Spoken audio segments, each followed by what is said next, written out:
Эфирибизди улантабыз. Ар бир эфирибизде билесиздер, өлкөбүздүн спорт жаатына өзүнүн салымын кошкон спортчулар, тренерлер менен ар дайым эфирибизди улантып келебиз. Бүгүн дагы бизде кикбокс боюнча чемпион мырзалар менен эфир кылмакчыбыз. Тренери Камчиев Жолдош байке жана Ахунжан уулу Дастанбек менен эфирибизди улантмакчыбыз. Ассаламу алейкум. Кутмандыгыңыздар менен. Жакшы келип алдыңыздарбы? Тааныштыра турган болсок, эгерде кенен спорт чебери жана ошол эле санда кикбоксинг боюнча 2 жолку чемпион, ушу санда боюнча 2 жолку Азиянын чемпиону, жана ошол эле учурда Москвадагы муайтай боюнча чемпион, ошол эле арасында профессионалдар арасында болгон Евразиядагы чемпионатта дагы чемпион десем болот. Жана бул жерде абдан көп жазылган экен, аны кененирээк сүйлөшсөк болот. Мени кызыктырганы бул жерден ушу санда деген болуп атат. Кененирээк маалымат берсеңиз. Ушу санда деген спорт бул ушу спортунун күжүрмөн түрү, боевой. Ал жерде деле стойкада анан основной акцентти бул күрөшкө коюшат. Жанагы күрөштүн эле грек-рим, эркин деп бөлүнгөнүндөй эле, жалпысынан ушу деп коет, анан бөлүнүп кетет. Жана кеп башынан болсун, анда бул спорт жаатына кантип келип калдыңыздар, сиз окуучуңузду кантип алып келдиңиз, же сиз өзүңүз бул спорт менен машыккансызбы? Мен өзүм кармаш урушу боюнча машыкканмын, рукопашный бой боюнча. Анан Дастан экөөбүз 2012-2013 ошол жылдар таанышып калдык. 8 жылдан бери чогуу экенсиздер да? Ооба. Сиз кантип келип калдыңыз бул спортко? Себеп дегенде өтө опурталдуу, травма көбүрөөк болгон, коркунучтуу спорттун түрү десем болот бир аз. Негизи мен бул спорт түрлөрүнү телевизорлордон көрүп калчумун. Анан көрүп, негизинен кызыгат элем өзүм. Анан бир себеби атам болгон. Атам алып келген мени бул спортко. Аталар алып келет, ал эми апалар каршы чыгат деген чын элеби? Ооба, бир аз каршы болгон башында, бирок азыр анткени каршы деле эмес. Сен өзүңдөй болушун каалайсың, балам травма албасын деп. Ооба, болот каршылыктар. Мисалы үчүн сиз бул жерде байкай турган болсок, ММА боюнча дагы Москванын чемпиону экенсиз, кеп кылсаңыз. ММА боюнча Москвада көп турнирлер болгон, любительский, профессиональный, ошолорго катышып, мигрант болгончо, мигрант болуп иштегенче барып, ошол жерде тренировка кылып, ошол жерде урушуп чемпион болуп келгенбиз.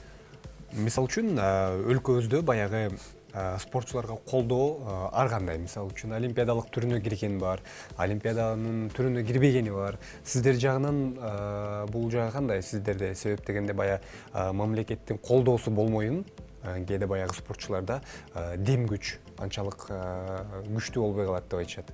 Чындыгында спортко колдоо жок. Биз өзүбүздүн күчүбүз менен анан бир-эки байкелерибиз бар, эжелерибиз бар. Ошолор колунан келишинче жардам берип жүрүшөт. Мисалы үчүн баягы спортчулар менен кошо психолог иштебесе, бул бир аз баягы чабуу, кандай десем, спортчуну бир аз артка түртүп коет. Сиздерде бул жагы кандай? Себеп дегенде баягы мотивация берип, психологиясына дагы таасир этип дегендей. Бизде эми психологдор основной ата-энелерибиз болуп эсептелинет. Өзүңүздөр? Өзүбүз мотивация кылып эле настройду жеңишке коюп. Сизде бул спортту таштап кетүү ою келди беле? Себеп дегенде баягы айтып коюшат го, спортчуларда деле баягы бир учур келет, көңүлү калып калат, анан кетким келет, бирок кайра эле кайтып келип калам деп. Мен эң башында биринчи тренировканы баштаганда ошондой ой келген. Себеп эң биринчи барган залга, эң биринчи барганда ошол залдагы балдардан, менден алдын мурда барган балдардан таяк жеп калып, барбайм деп ыйлаган учурлар деле болгон. Бирок атам айткан, ошо бир ишти баштадың эми акырына чейин жет деп. Ошол атам түрткү болгондон алар. Мисалы үчүн баягы тренер менен, машыктыруучу менен спортчунун ортосунда мамиле кандай болушу керек? Себеп дегенде баягы атамдай болуп калат деп көптөр айтат эмеспи? Уулумдай болуп калат деп. Сиздерде бул жагы кандай? Бизде бир туугандыктай да. Экөөбүз бир туугандай мамиле кылып калабыз. Ошондой. Жакшы. Баягы дисциплина деген нерсе бекем болот деп коюшат го, режим сакташ керек. Ошол эле учурда баягы рингтин ичинде болуп аткан нерсени сыртка чыгарбаш керек, мисалы үчүн күчүңдү сыртка чыгарбай, күчүң көбөйүп атса, рингден ичинен эле чыгар деп мындай учурлар катталды беле? Ооба, катталган. Бирок болушунча көчөдө баягында урушпоого аракет кылабыз. Уруш элекпиз бирок көчөдө. Сабырдуулук менен жеңип келебиз андай нерсе. Мисалы үчүн ар бир спортчунун көксөгөн максаты болот. Кээ бирөөлөр кайсы бир турнирде жеңүүнү каалайт, кээ бирөөлөр баягы UFC'ге баргысы келет, контракт түзгүсү келет, жана ошол эле учурда кандай десем, кандайдыр бир жогорку деңгээлдеги наамдарды каалаган учурлар болот. Сиздерде бул жай кандай? Менде азыркы учурда максатым Европада K1 деген ушул уюмдун Glory деген профессионалдуу түрү бар да. Ошо Glory'ге чыгыш, жана ошо Glory'де чемпион болуш. Ал жака жетүү үчүн Азыркы учурда сүйлөшүүлөр жүрүп атат. Буюрса жакынкы келечекте Дастанбек Glory'де мушташып, ошо Glory'нын курун алып келебиз деген ой бар. Мисалы үчүн ошол кур жаатында дагы бул жерде кур турат. Мынакей биздин студияда жалпы телекөрүүчүлөргө дагы көргөзүп койсок болот. Бул кур каяктан келди? Бул жерде мынакей K1 деп жазып турат, K1 деп 2020-жылкы экен. Жапжаң экен десем болот. Бул кур Москва шаарында, Москванын Владимирский областында ушул гран-при катары болуп өттү. Москвадан утуп келдиңиз, Ооба, Владимирский областында. Кыргызстандын атынан сиз эле бардыңызбы, же кандай? Бул турнирге мен ошол москвалык Юрий деген бар, ошол койду. Жалгыз өзүм эле уруштум. Жалпысынан ошол көбүнчө россиялыктар өздөрү, чечен, дагестандыктар, азербайжандыктар ошолор урушту. Эч кимге карабай мага буйруду го чекем деп койбойсузбу?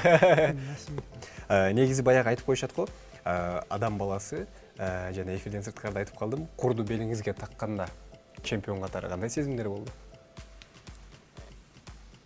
Ал сезимдем сөз менен айтып жеткирип болбойт го дейм. Ыйлаган учурлар болобу, себептен баягы сүйүнүштүн жашы чыгат деп коет. Ооба, болот. Бул курду алганда мен финалдагы беттешим аябай кыйын болду. Дагестандык мушкер менен беттештим. Утулуп аттым эле мен. Экинчи раунд уже утулуп, үчүнчү раунд уже чечүүчү раундтан ошол технический нокаут менен утуп алдым да. Сиз жанында болдуңуз? Жо, мен барбай калдым. Ал дагестандык мушкер менен Дастанбек мындан алдың да бир жолу беттеш өткөргөн.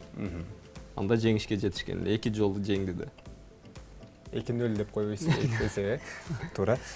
Негизинен эле сиз айтып калдыңыз, мамлекеттик тараптан колдоо жок бизге деп.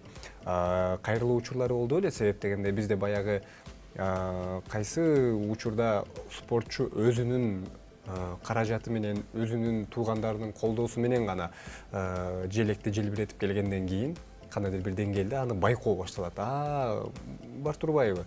Демек колдоо көргөзүш керек турбайбы? Балким сиздер кандайдыр бир кат жөнөтүп дегендей.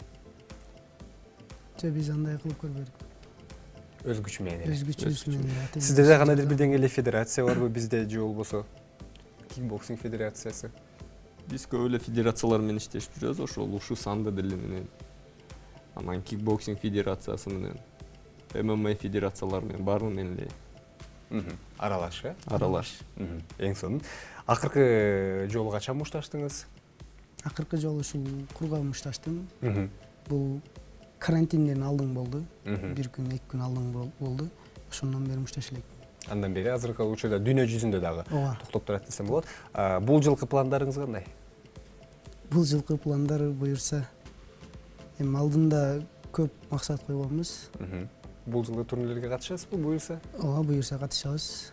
Быйылкы жылга чек ара маселелери чечилип, пандемия кете турган болсо, Дастан Европа мамлекеттерине уже Кудай буюрса, буюрса. Эң сонун. Ийгилик каалайбыз. Травмадан алыс болуңуз, себептен спортчуларга ошол нерсе эң маанилүү деп коюшат. Ар дайым өлкөнүн желегин желбиретип жүрө бериңиз. Ал эми кийинки эфирлерде дагы бир жаңы кур менен балким эфирибизди улантабыз. Эфирибиз уланып атат. Ал эми бүгүн бизде конокто Камчиев Жолдош агай болду жана ошол учурда Акунжан уулу Дастанбек болду. Биздин эфир уланып берет.